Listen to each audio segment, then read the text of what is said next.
তো hello friends, কি দেখছো? কলা পাতায় ভাত খাচ্ছি। হ্যাঁ, আমি বাপের বাড়িতে গেলেই কিন্তু কলা পাতায় ভাত খাই।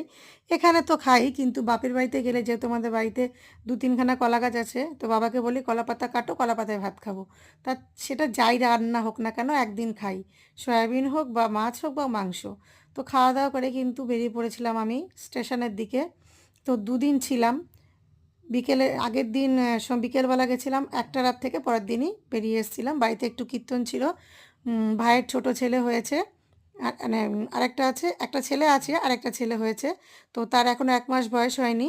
তো 21 দিন পার হওয়ার পর বাড়িতে একটা কীর্তন ছিল, সেই উপলক্ষেই আমি গেছিলাম। তো বাড়ির থেকে আসার সময় কিন্তু প্রত্যেকটা মেয়েরই কিন্তু মন খারাপ হয়েছিল, সেটা আমারও হয়েছিল। তো চলো তোমাদেরকে একটা জিনিস দেখাবো।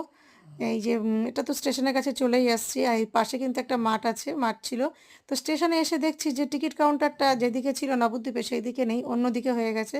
তো অনেক দিন পরে এসেছি, তো দেখে একটু অবাকই হলাম। তো আবার দেখা হবে তোমাদের সঙ্গে অন্য কোনো ভিডিওতে। ভিডিওটা কেমন লাগলো একটু জানিও।